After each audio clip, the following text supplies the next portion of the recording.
He had been riding for weeks, moving from one dry stretch of land to another, taking small jobs when he could, and sleeping under open skies when he couldn't. The cowboy was not running from anything in particular, but he was searching for something he could not name, a place that felt steady. A place where the ground did not feel temporary beneath his boots. He was tired of drifting. Tired of feeling like the wind could push his life in any direction without warning. When he reached the small frontier town, it looked like many others he had seen before. A few wooden buildings leaned toward the dirt road as if exhausted by time.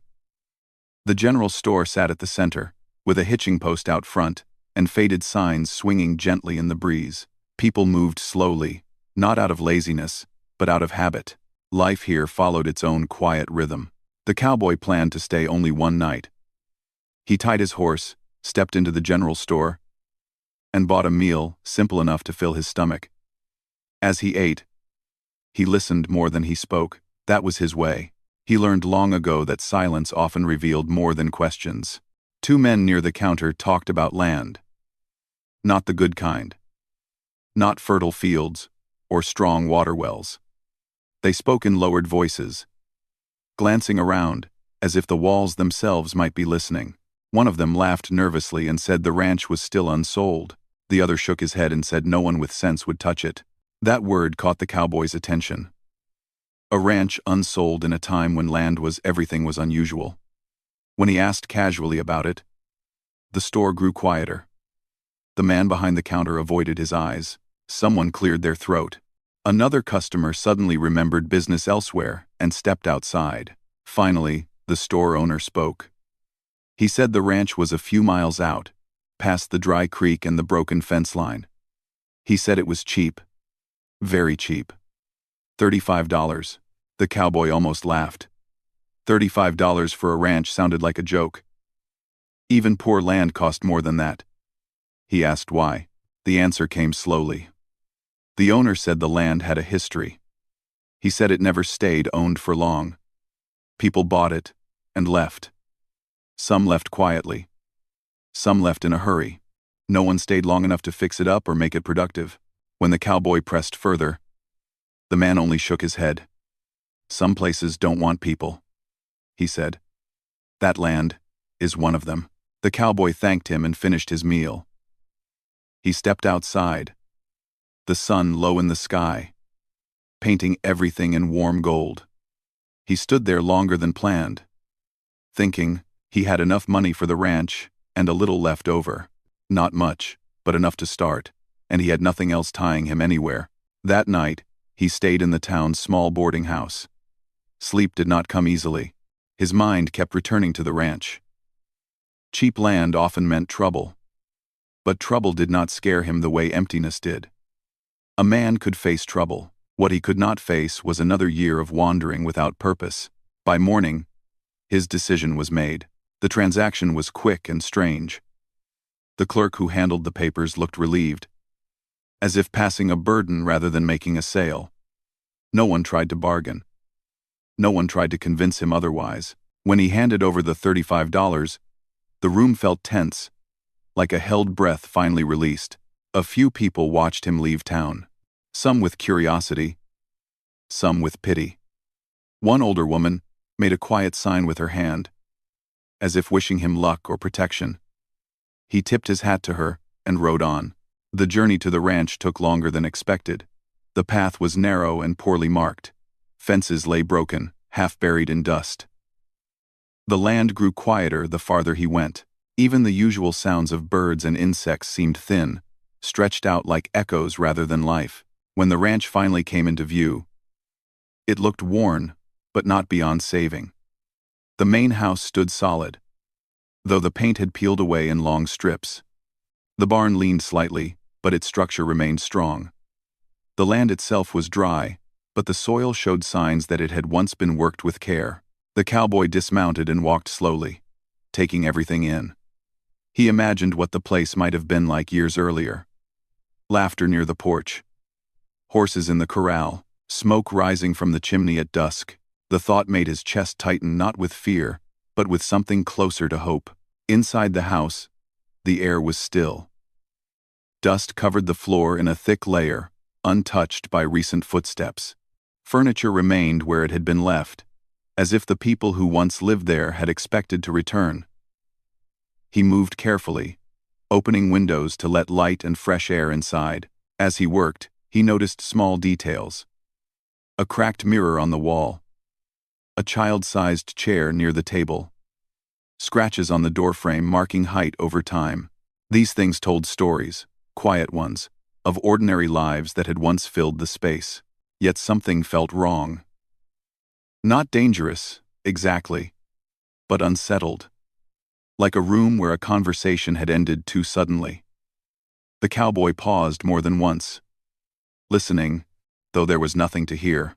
He told himself it was just the silence. After so many years on the open range, walls could feel strange. Enclosed spaces held memories differently than open land. He kept working, grounding himself in simple tasks, cleaning, sorting, planning. As the sun dipped low, shadows stretched across the rooms, changing their shape. The house seemed larger then, deeper. He lit a lantern and set it on the table, its soft glow pushing back the darkness. Despite the unease, he felt something else too: responsibility. Whatever had happened here before was not his doing, but the place now belonged to him. Ignoring it would not make it better. Running away would only leave the story unfinished. He stepped outside as night fell, looking up at the stars. The sky was wide and clear, familiar and comforting. He took a deep breath and made himself a promise. He would face whatever truth the land held, calmly and with respect, not out of curiosity alone, but because every place deserved to be understood, not feared into silence. As he returned to the house and closed the door behind him, the ranch settled into the night. It waited, as it had for years, holding on to its past.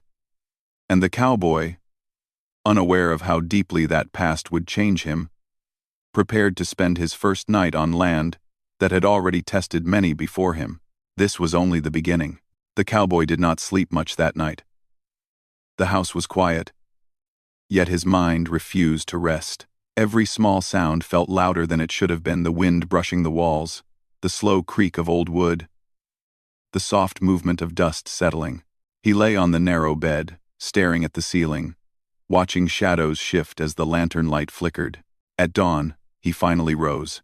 The early morning air felt cool and clear, and for a moment, standing outside, he felt calmer. The land looked peaceful in the soft light. Birds moved across the sky, and the distant hills glowed gently. It was hard to believe that this same place carried such a heavy feeling inside its walls. He made a simple breakfast and told himself that the strange mood of the house was only because it had been empty for so long. Any abandoned place felt that way. People filled spaces with warmth, and when they left, something always lingered behind. After eating, he decided to explore the rest of the house more carefully. The day before, he had focused only on the main rooms. Now he wanted to understand the place fully. If he planned to live here, he needed to know every corner. He moved slowly, opening doors one by one.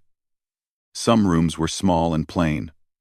Others held broken furniture and personal items left behind: old shoes, folded cloth, a cracked cup resting on a shelf. Each object felt like a question without an answer. Toward the back of the house, he found a narrow hallway that led to a storage area he had not noticed before. The air felt cooler there. The floorboards creaked more sharply under his boots, as if warning him with every step. At the end of the hallway stood a door slightly open. It had no handle, only a rough wooden edge where one might have once been. He hesitated. Something about that door made his hand stop mid-air. He reminded himself that fear solved nothing. He pushed the door open fully. At first, his eyes struggled to adjust. The room was dim, with only thin lines of light slipping through cracks in the roof. Dust floated in the air, turning slowly like tiny stars. The space was taller than the others, with exposed beams running overhead. Then he saw them.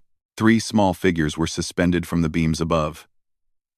They were still, unmoving, untouched by time in a way that felt unreal. Their clothing was worn and faded, their hair hanging quietly around their faces.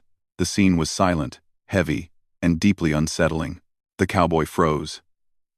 His breath caught, and his chest tightened, as if the air itself had grown thick. He did not step closer. He could not. His body refused to move. He knew, without needing to think about it, that this was not recent. Time had passed here years, perhaps more. Yet the care with which the scene had been left made it feel deliberate, not forgotten. A wave of disbelief washed over him. He had seen difficult things in his life, but nothing like this. This was not the result of nature or chance. This was the result of human choices. He stepped back slowly, his boots scraping softly against the floor. His mind raced, trying to understand what he was seeing, trying to protect him from the weight of it. Questions pressed in all at once. Who were they? Why were they here? How could something like this be left hidden for so long? He turned away and left the room, closing the door behind him with care, as if loud movement might disturb something sacred. His hands shook as he leaned against the hallway wall, breathing deeply until his heartbeat slowed. Outside, the sunlight felt almost painful after the darkness. He stood there for a long time, staring at the open land, trying to ground himself in what was real and present. Eventually, he knew what he had to do. He could not ignore this.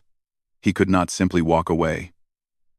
Whatever fear the town held, whatever silence had kept this hidden, it could not continue. He saddled his horse and rode back toward town. The journey felt longer this time. His thoughts stayed fixed on the room, the quiet figures, the heavy truth waiting to be spoken aloud. When he arrived, the town reacted the same way it had before, slow, guarded, uneasy. At the sheriff's office, he explained what he had found. He chose his words carefully, keeping his voice steady, even though his hands still felt cold. The sheriff listened without interrupting, his expression tightening with each sentence. When the cowboy finished, the room remained silent. Finally, the sheriff nodded once and said they would go see for themselves. A small group rode back to the ranch together. No one spoke much along the way. The land seemed even quieter than before, as if aware of what was about to be uncovered. Inside the house, the air felt heavier with more people present. When they reached the back room, the sheriff paused at the doorway. He removed his hat and stood still for a moment before stepping inside. The others followed, their faces pale, their eyes filled with shock and sorrow. One man whispered a name under his breath. Another turned away, unable to look for long. The sheriff ordered the room secured and said the matter would be reported properly. His voice was firm, but his eyes showed something deeper: regret, perhaps, or shame. Word spread quickly through the town.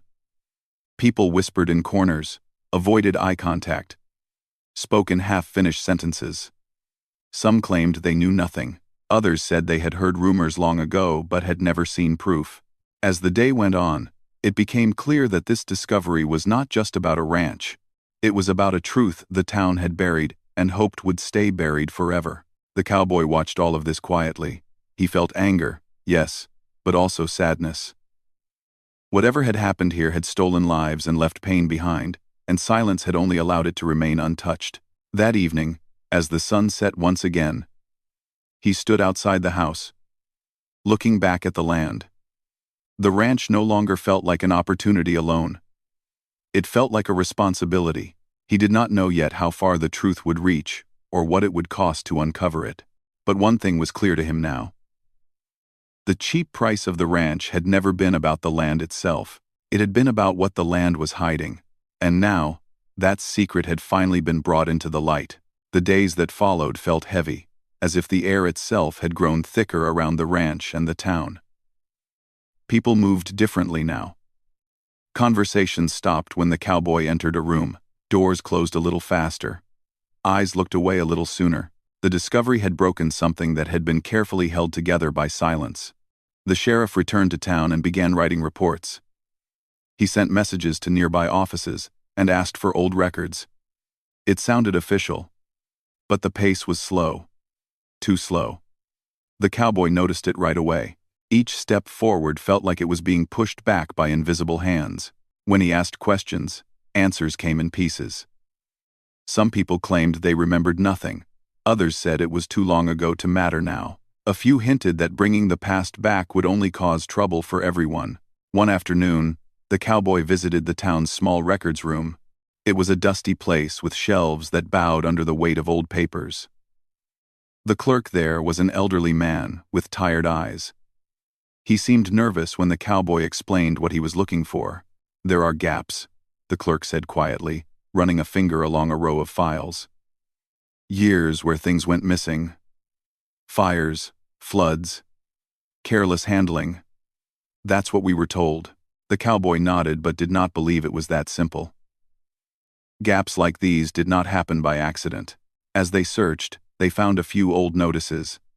Mentions of 3 young girls who had disappeared long ago. The words were short and careful. No details, no follow-ups. Just names and dates, followed by silence. The clerk leaned back in his chair and sighed. He said those years were hard ones. Land disputes. Fear. People turning against each other. He said many things happened that were never written down properly. When the cowboy asked why, the clerk lowered his voice. "Because writing things down makes them harder to erase," he said. Outside, the town carried on as usual. But the mood had changed. Parents pulled their children closer. Older folks looked haunted, as if memories they had buried were waking up. Some avoided the cowboy completely, as if he were the cause of their discomfort, rather than the truth he had uncovered. Not everyone stayed silent. One evening, a woman approached him near the general store. She was older now, her hair gray, her back slightly bent. She asked if they could speak privately. They walked a short distance away, where the noise of the town faded. She told him she had been young when the girls went missing. She remembered whispers, accusations, fear spreading faster than facts.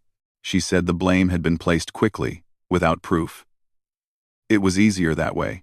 Easier than looking too closely at powerful people. Easier than admitting something terrible had happened close to home. When she finished, her eyes were filled with tears. "We were told to forget," she said. "So we did. Or we tried."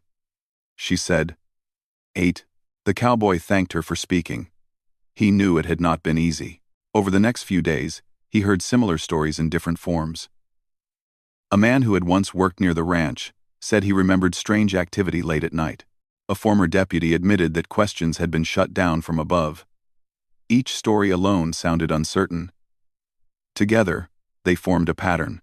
The ranch had not been abandoned because of bad soil or poor water. It had been avoided because it held proof. Proof that someone had wanted hidden. The sheriff grew more distant as the cowboy pushed for answers. Meetings were postponed. Requests were delayed. It became clear that while the truth was uncomfortable, uncovering it fully would disturb too many lives. One night, the cowboy sat alone on the porch of the ranch, listening to the wind move through the grass.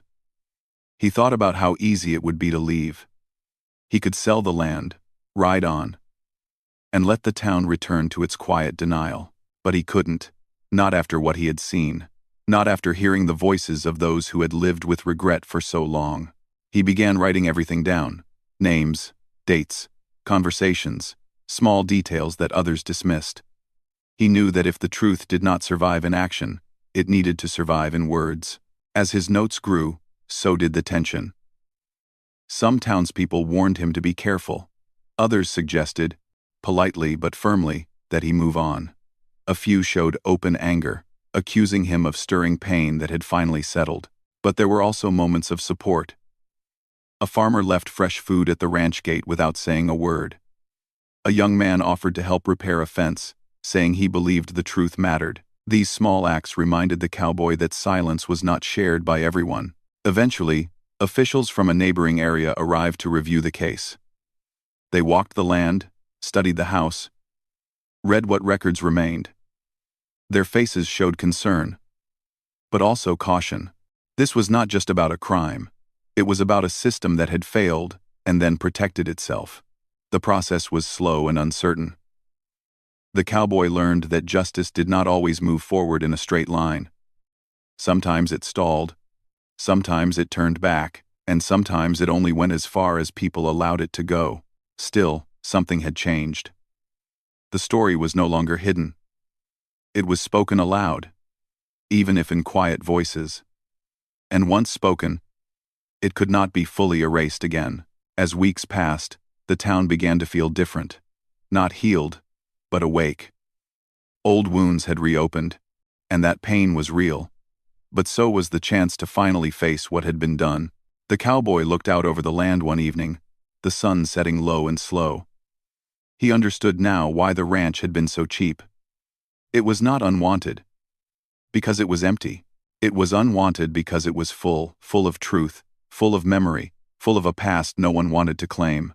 And now, that burden had found someone willing to carry it, no matter how heavy it became. As time passed, the pieces of the past slowly began to come together. It did not happen all at once.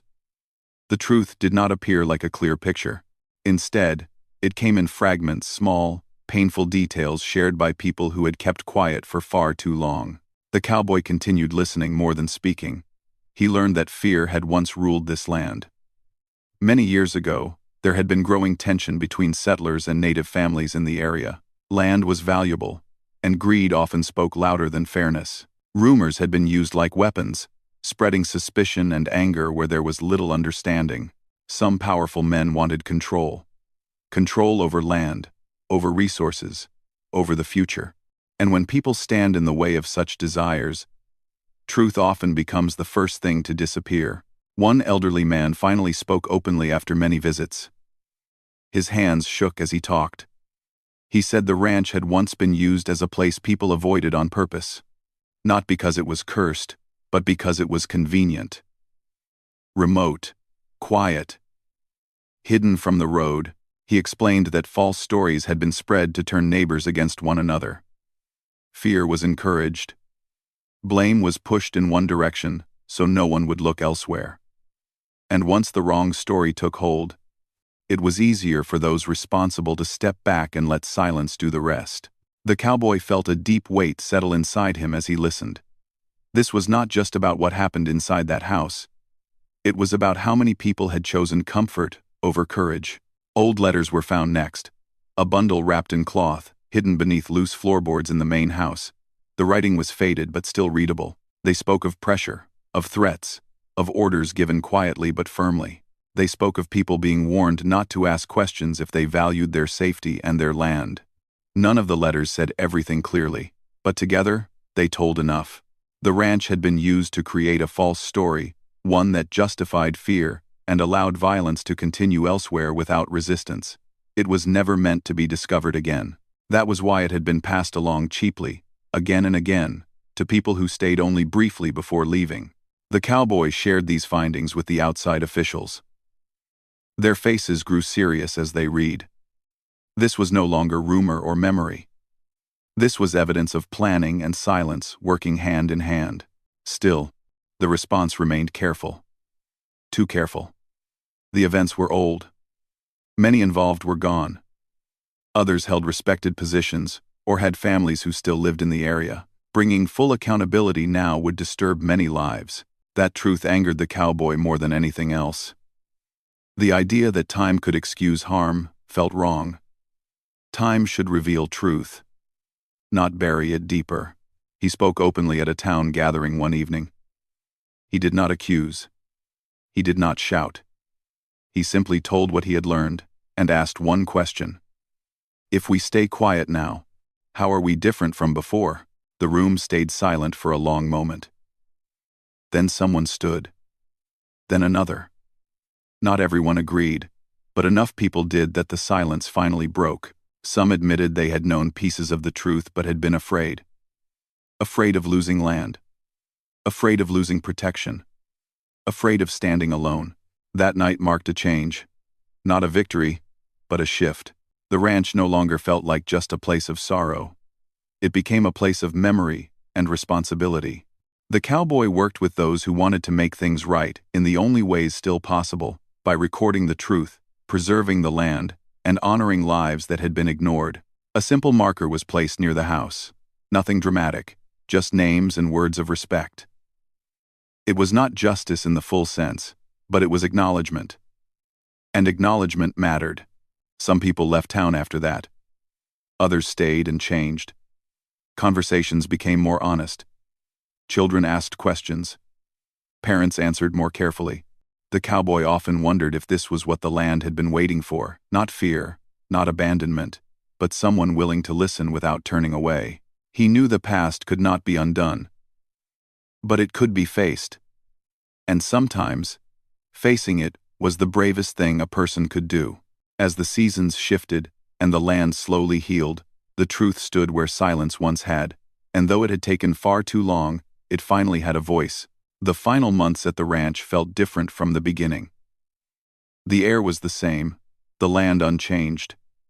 Yet something inside the cowboy had shifted. The heavy silence that once pressed down on the house no longer felt threatening. It felt settled, as if the truth had finally found a place to rest. People continued to visit the ranch, not out of fear or curiosity, but with respect. Some came quietly, standing near the simple marker, saying nothing at all. Others brought small offerings, flowers, stones, handwritten notes.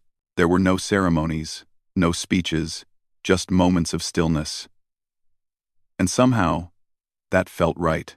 The town slowly returned to its routine, but it was not the same town it had been before. Conversations were more open. Old stories were questioned instead of accepted. Parents taught their children not just about survival, but about responsibility. The past was no longer a shadow that followed everyone. It was something acknowledged, something learned from. The cowboy stayed longer than he originally planned. He repaired fences, cleared brush, and worked the land gently, never forcing it, never rushing it. He treated the ranch with care, as if it were something living that had been hurt and was slowly healing. But deep down, he knew he would not stay forever. This land had needed him for a reason, and that reason was now fulfilled. It was never meant to be his future. It was meant to be his duty. One evening, as the sun lowered itself behind the hills, the sheriff came by. He was older now, more tired, but also more honest. He admitted that there were things he wished he had done differently long ago. He thanked the cowboy not for causing change, but for refusing to ignore what mattered. "You didn't let us forget," the sheriff said quietly. The cowboy nodded. He did not feel proud. He felt calm. In the weeks that followed, he arranged for the ranch to be protected, not sold quietly or passed along without care. The land would be preserved, watched over, respected. It would never again be something people tried to hide. On his final morning there, he packed his belongings slowly. He walked through each room of the house one last time. The cracked mirror still hung on the wall. The dust was lighter now. Sunlight filled the space freely. He paused in the hallway that once made his steps hesitate. It no longer felt cold. It no longer felt wrong. It simply felt still. Outside, his horse waited patiently. He took one last look at the land, stretching wide and quiet under the open sky. He felt no urge to turn back. As he rode away, the ranch remained behind, not forgotten, not feared, but finally understood. The cowboy returned to the road, but he was no longer drifting. He carried something with him now: purpose, clarity, and the knowledge that doing the right thing did not always bring comfort, but it always brought meaning. Years later, people would still speak of the ranch, not as a place of darkness, but as a turning point. A reminder that truth has weight, and that silence can be broken by a single person willing to stand firm. And the cowboy? He became just another name passing through history. But the impact he left behind stayed rooted in the land, steady and lasting, like the earth itself.